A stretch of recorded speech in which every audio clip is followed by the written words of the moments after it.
இந்த நெயில் பாலிஷ தடவறதுக்கு பதிலா கொஞ்சம் விஷத்தை வாங்கி தடவிடலாம் மக்களே. மேக்கப் ஆர்டிஸ்ட்லாம் ரொம்ப பாவம். அவங்களுக்கு எவ்வளவு பிரச்சனை இருக்குன்னு தெரியுமா?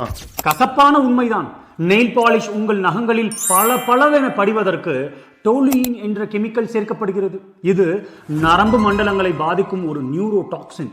அதனால்தான் இதனை பயன்படுத்துபவர்களுக்கு ஒற்றை தலைவலி மற்றும் தலை சுற்றல் அடிக்கடி ஏற்படும். தடவிய மாத்திரத்திலேயே காய்ந்து போகிறதல்லவா?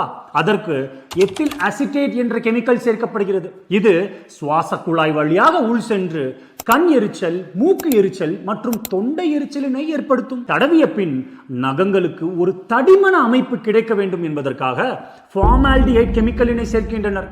இந்த கெமிக்கலோ நகங்களினுள் ஊடுருவி அவற்றை முறித்தும் உதைத்தும் விடும். நெயில் பாலிஷ் நீண்ட காலமாக பயன்படுத்துபவர்களின் நகங்களினை கவனியுங்கள். யாம் கூறுவது உங்களுக்கே புரியும். 3 ஃப்ரீ, 5 ஃப்ரீ, 10 ஃப்ரீ என எங்கள் நெயில் பாலிஷ்களில் கெமிக்கல்களே இல்லை என்று விளம்பரம் செய்கிறார்களே, அதெல்லாம் பெரும் அசத்தியம். இதே போன்ற தன்மை உள்ள மற்ற கெமிக்கல்களை அவர்கள் நிச்சயம் பயன்படுத்துவார்கள். அன்பர்களே, நமது நகங்களானது மஞ்சள் காமாலை, சோரியாசிஸ், தைராய்டு போன்ற பல உபாதைகளை வெளிக்காட்டுவதற்கும் பயன்படுகிறது. அவற்றில் அலங்காரம் வேண்டாம். நன்றி. Download ShareChat.